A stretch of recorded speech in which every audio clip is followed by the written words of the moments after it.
नमस्कार दोस्तों, पुनः Mishra sir mining classes Dhanbad में आपका स्वागत है।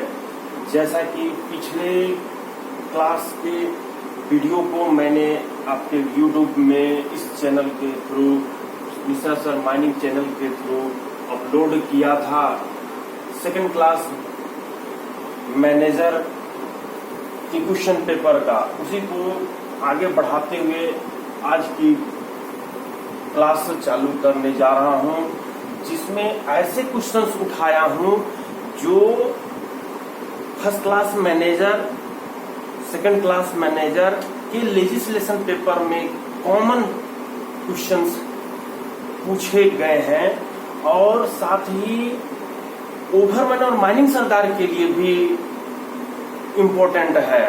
तो चलिए दोस्तों, मैं प्रीवियस ईयर 2021 के क्वेश्चन पेपर को जो डीजीएमएस के एग्जाम में पूछे गए थे मैं पढ़ता हूं। दोस्तों, मैंने ये लिखा है क्वेश्चन 1, ओपन कास्ट में हॉल रोड का ग्रेडियंट निम्न में से किससे अधिक होगा। दोस्तों, ओपन कास्ट माइन में हॉल रोड का ग्रेडियंट, तुरंत इसके पढ़ने के बाद हॉल रोड कौन से रेगुलेशन में है उस ओर ध्यान जाना चाहिए।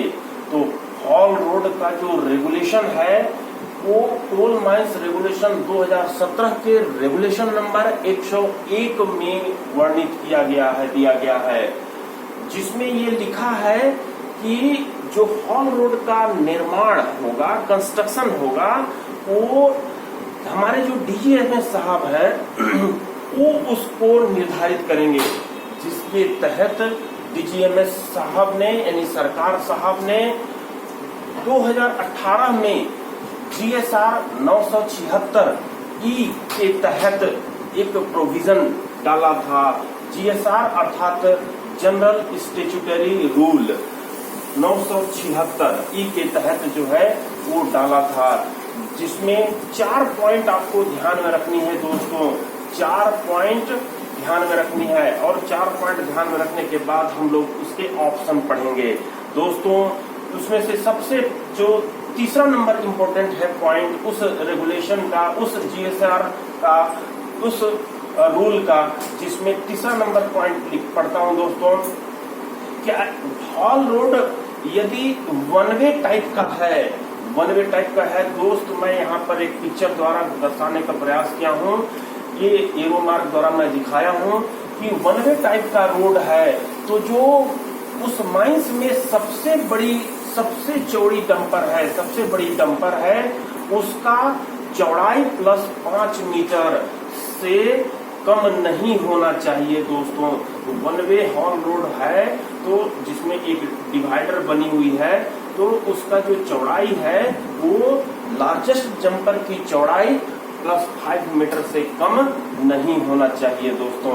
उसके बाद अगर हॉल रोड आपकी 2 वे है, यानी कि 2 वे मतलब एक ही रोड है जिसमें आने जाने के लिए अलग अलग रास्ते हैं, ये डिवाइडर द्वारा डिवाइड नहीं की हुई है, 2 वे रोड के लिए यहाँ पे पिक्चर द्वारा दर्शाने का प्रयास किया हूँ दोस्तों।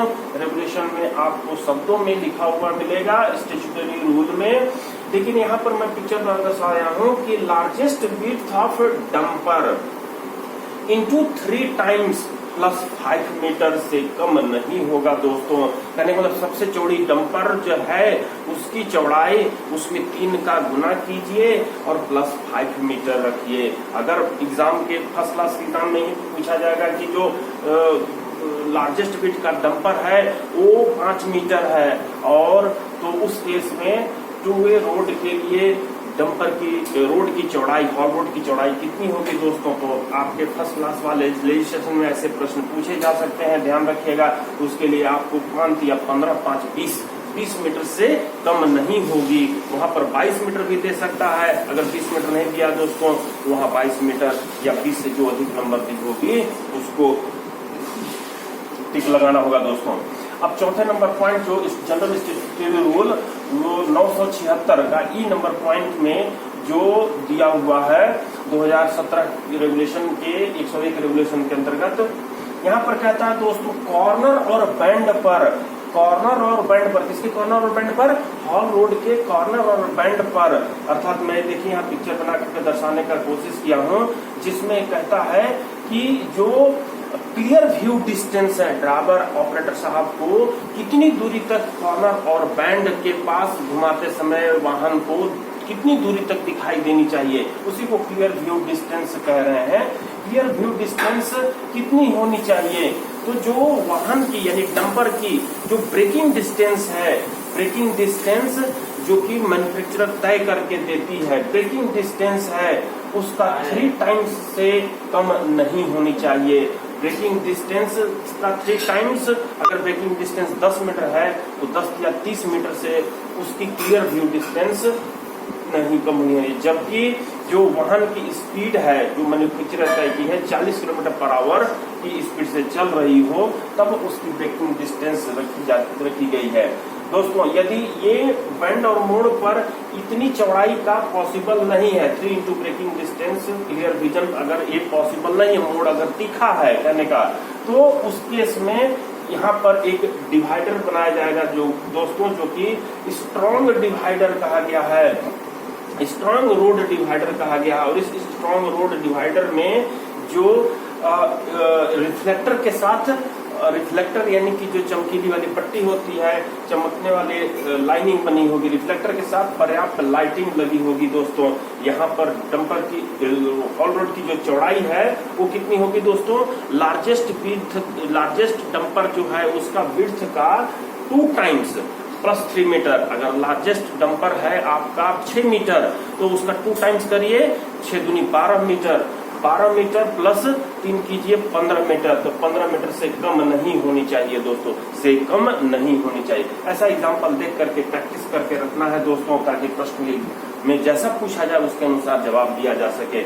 अब देखिए दोस्तों, 5वां नंबर पॉइंट जो GSR 776 का ई नंबर पॉइंट कहता है, उसमें 101 रेगुलेशन के तहत हॉल रोड का ग्रेडियंट यानी हॉल रोड की ढाल 1/16 से अधिक नहीं होना चाहिए, अधिक नहीं होना चाहिए, 1/15, 1/14 नहीं होना चाहिए, 1/16 से अधिक नहीं होना चाहिए दोस्तों। 6वां में देखिए दोस्तों, यदि हॉल रोड आसपास के लेवल से ऊंचाई पर है, यानी सराउंडिंग से हॉल रोड हमारी ऊंचाई पर है, तो वहां पर गिरने से, डंपर को गिरने से बचाने के लिए एम्बैंकमेंट या पैरापिट वाल बना हुआ रहेगा दोस्तों। किनारे पर एम्बैंकमेंट और पैरापिट वाल बना हुआ है। मैं पिक्चर द्वारा दर्शाने का कोशिश किया हूँ कि एक ये जो है हॉल रोड है, इसके किनारे में ये एम्बैंकमेंट है जिसकी टॉप 1 मीटर से कम नहीं होगी, टॉप की चौड़ाई 1 मीटर से कम नहीं होगी, और जिसके बॉटम में जो चौड़ाई है वो 2.5 मीटर से कम नहीं होगी दोस्तों। और ऊंचाई की बात करते हैं तो जो डंपर उसके ऊपर चलती है, उस डंपर की टायर की ऊंचाई से इसकी ऊंचाई यानी कि एम्बैंकमेंट की ऊंचाई कम नहीं होगी दोस्तों। इस तरह से ये 6वां पॉइंट जो है आपको एम्बैंकमेंट और पैरापिट वाल से रिलेटेड है दोस्तों। अगर आप ये रेगुलेशन जो कि 101 है उसको आप अपने रेगुलेशन में देखते हैं तो आपको दिखाई देगा कि ये जो 4 पॉइंट है दिए नहीं है, लेकिन वो GSR 776 के तहत दिया है दोस्तों। अब आगे की ओर बढ़ते हैं दोस्तों। प्रश्न जो कि हमारा DGMS के एग्जाम में पूछा हुआ है दोस्तों। क्वेश्चन नंबर 2 जैसा आपको दिखाई दे रहा होगा दोस्तों। क्वेश्चन नंबर 2 क्या कहता है, पढ़ते हैं दोस्तों। What is the normal temperature of human body? Human body का यानी कि मानव का टेम्परेचर, शरीर का टेम्परेचर नॉर्मल कितनी रहती है दोस्तों? इसमें ऑप्शन ए दिया है 35.90 सेंटीग्रेड, बी नंबर दिया है 35.90 फ़ारेनहाइट, 36.90 सेंटीग्रेड, 36.90 फ़ारेनहाइट, ई नंबर 39.60 सेंटीग्रेड। तो यहाँ पर दोस्तों बॉडी का टेम्परेचर 36.90 डिग्री सेंटीग्रेड होता है दोस्तों। आप element of mining technology volume 2 DJ Deshmukh का अगर पढ़ते हैं दोस्तों तो वहां पर दिया हुआ है 36.60 डिग्री सेंटीग्रेड बॉडी का टेम्परेचर। जब आप देखिएगा उसके अनुसार तो ये इसके नियरेस्ट में आएगी दोस्तों। वैसे आगे की ओर हम लोग बढ़ते हैं दोस्तों। ये प्रश्न element of mining technology volume 2 DJ Deshmukh से ली गई है। जो कि आपके एग्जाम में पूछा है दोस्तों। क्वेश्चन नंबर 3 की ओर बढ़ते हैं दोस्तों। क्वेश्चन नंबर 3 में देखिए क्या लिखता है, the height of the benches in overburden consisting of alluvial soil murram gravel clay. तो वो ओवरबर्डन बेंच डायरेक्ट कहा जाए, जो कि एल्यूवियल सॉइल, मुर्रम और ग्रेवल क्ले आदि से बनी हुई है, वहां पर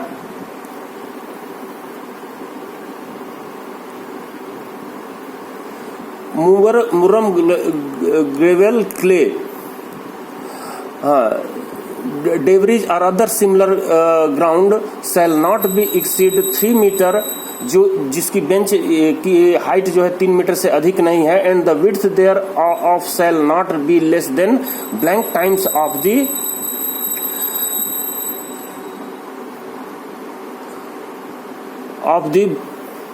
बेंचेज।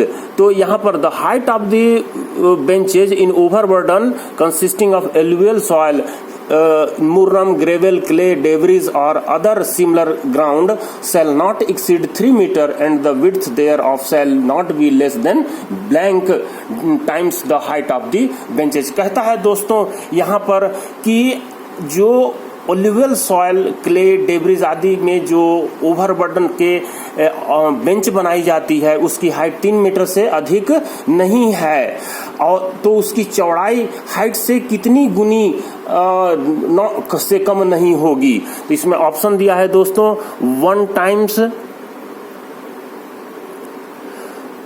थोड़ा बड़ा कर लेते हैं दोस्तों, चलिए बड़ा कर लेते हैं, तो 1 times, 2 times, 3 times, 4 times, none of these.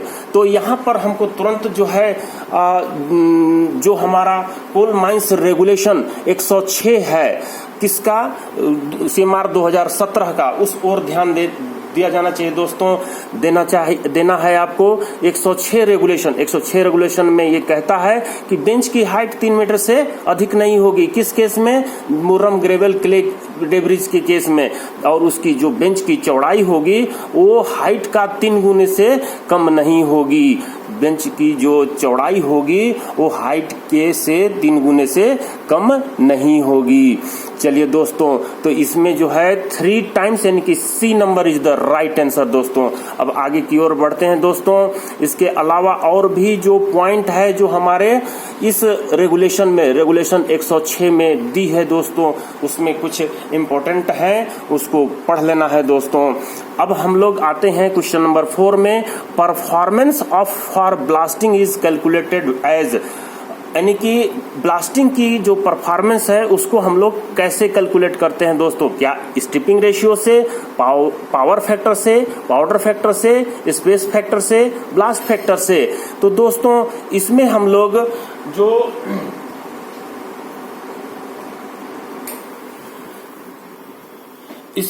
जो स्ट्रिपिंग रेशियो, सॉरी मैं अभी पंखा बंद करने चला गया था। A number stripping ratio, B number power factor, C number powder factor, D number space factor और ई नंबर ब्लास्ट फैक्टर। ये बहुत ही सिंपल सा क्वेश्चन है दोस्तों। माइनिंग सरदार ओवरबर्न के ध्यान दीजिएगा। इसमें जो ब्लास्टिंग की परफॉर्मेंस है हम ब्लास्टिंग पाउडर फैक्टर से कैलकुलेट करते हैं। तो सी इज द राइट आंसर दोस्तों। पाउडर फैक्टर होता क्या है दोस्तों?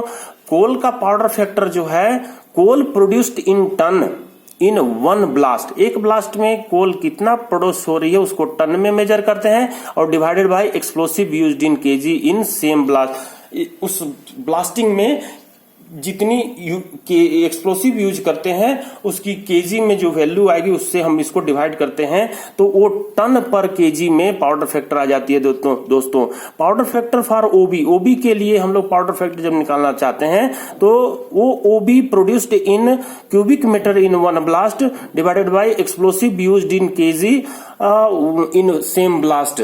जो हम लोग एक्सप्लोसिव यूज करते हैं टोटल केजी में, उससे डिवाइड करते हैं जो हमारा ओबी प्रोड्यूस्ड होता है क्यूबिक मीटर में उसको, तो वो पाउडर फैक्टर हमारा क्यूबिक मीटर पर केजी ऑफ एक्सप्लोसिव आ जाता है ओबी के लिए।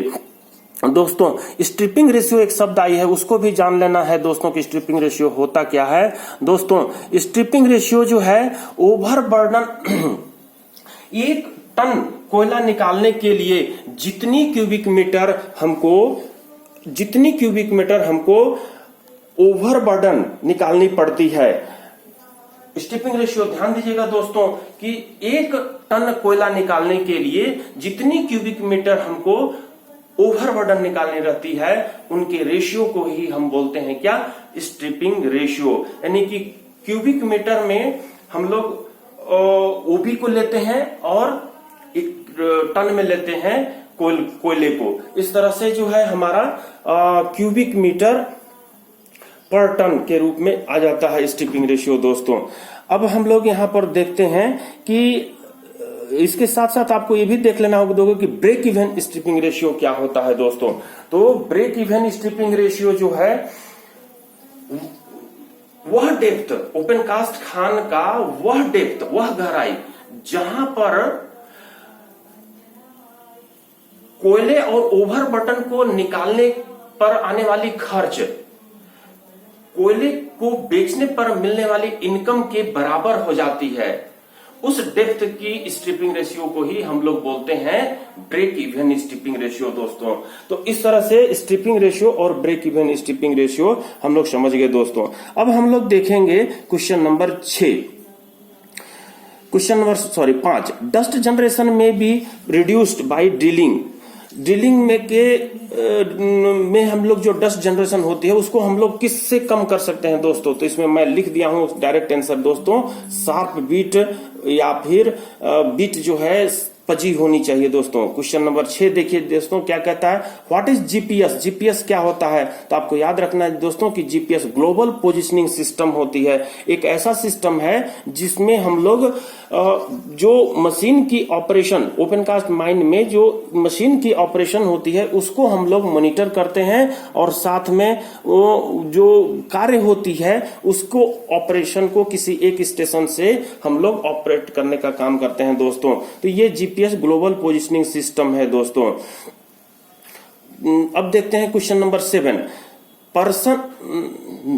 No person shall be allowed to repair, adjust, clean और lubricate machinery in A number motion, B number stationary, C number both and A B, D number none of this, E number all the above. यानी कि व्यक्ति को काम में नहीं लगाना है जब मशीनरी का रिपेयर, एडजस्ट किया जा रहा है, क्लीन किया जा रहा है।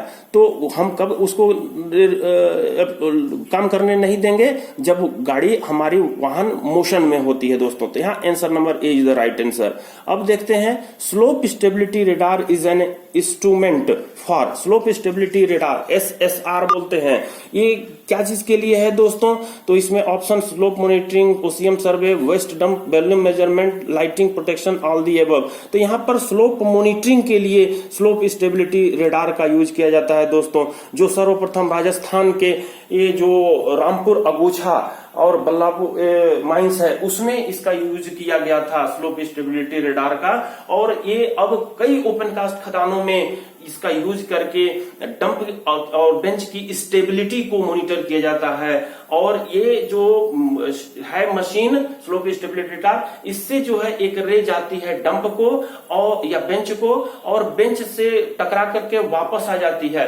अगर उस रेम के रिसीविंग में कोई डिफ्लेक्शन होता है तो वो ऑडियो विजुअल अलार्म के थ्रू या किसी और के थ्रू वो जो है संकेत देती है कि बेंच की स्टेबिलिटी डिस्टर्ब हो रही है, क्रैक हो रही है। समथिंग फेल्यूर होने के 7 दिन पहले या कभी जभी तो 15 दिन पहले ही हमको इसकी जानकारी मिल जाती है स्लोप स्टेबिलिटी रेडार से दोस्तों। तो ये है स्लोप स्टेबिलिटी रेडार। अब क्वेश्चन नंबर 9 कहता है कि अब इसमें एक चीज और है कि what is OCM. Question number 9, what is OCM. OCM क्या होता है, ओपन कास्ट माइन क्या होता है। ये जो माइंस एक्ट 1952 है उसका 2KK जो सेक्शन है उसमें इसकी डेफिनेशन दी गई है दोस्तों। माइंस सेक्शन 1952 के सेक्शन 2KK में, सेक्शन 2KK में ओपन कास्ट माइन क्या होता है दोस्तों, क्या लिखा है दोस्तों, ऐसा क्वारी या एक्सकवेशन जिसमें मिनरल की प्राप्ति, ऑब्टेनिंग या तलाश के लिए कोई ऑपरेशन चलाई जा रही है या चलाई गई है जो सुपर जेसेंट ग्राउंड न फॉर्म करता हो, ये है पूरी डेफिनेशन ओपन कास्ट। इसी में कोई शब्द उलट फेर करके परिभाषा आपसे पूछ सकता है दोस्तों। तो ये हो गई ओपन कास्ट माइन की डेफिनेशन। अब देखिए दोस्तों क्वेश्चन नंबर 10 क्या कहता है, after reclamation quarried area turn into, जो ओपन कास्ट खान है उसमें कोयला निकालने के बाद जब उसको हम लोग भर देते हैं पूरी तरह से मिट्टी पत्थर से, तो उसको रिक्लेमिनेशन बोलते हैं, रिक्लेमेशन बोलते हैं। और उसके बाद जब भर देते हैं तो उसको हमको किस रूप में कन्वर्ट करना रहता है, तो ये पार्क के रूप में, मिनी फॉरेस्ट के रूप में, जू के रूप में, चिड़ियाघर के रूप में, रिक्रिएशनल सेंटर के रूप में आदि में हम परिवर्तित करके उसका यूटिलाइज कर देते हैं दोस्तों। तो ये क्वेश्चन नंबर 10 हो गई दोस्तों। अब हम लोग अगर देखें तो जो हमारा नेक्स्ट क्वेश्चन है वो देखते हैं। ये है दोस्तों, देखिए overall slope of spoil bank exceeding 30 meter in height shall not exceed, overall slope of spoil bank exceeding 30 meter in height shall not exceed, यानी कि जो spoil bank यानी कि ओवरबर्डन डंप की जो ओवरऑल स्लोप होगी वो किससे अधिक नहीं होगी, जबकि उसकी हाइट 30 मीटर से अधिक नहीं है। ओवरऑल जो है spoil bank exceeding 30 metre in height, तो वो 30 मीटर है, तो वैसे केस में वो उसकी जो ओवरऑल स्लोप होगी वो क्या होगी दोस्तों। यहां पर देखिए दोस्तों, ये नंबर ऑप्शन दिया हुआ है 1 metre vertical to 1.5 metre horizontal. B number दिया है दोस्तों 1.5 metre vertical to 1.0 metre horizontal. C number दिया है 1.5 metre vertical to 1.3 metre horizontal. D number दिया है 1.3 metre vertical to 1.0 metre horizontal. और E number none of this दिया है दोस्तों। जैसे ही स्पॉइल बैंक और डंप की दिमाग में बात आती है दोस्तों, तो आपको कोल माइंस रेगुलेशन 2017 का रेगुलेशन 108 का 4 नंबर पॉइंट पर ध्यान इंगित करना है। 4 नंबर यानी कि सब रेगुलेशन 4 पर ध्यान अंतरित करना है दोस्तों, जिसमें एक वर्टिकल और 1.5 हॉरिजेंटल 1.5 हॉरिजेंटल की बात किया है दोस्तों।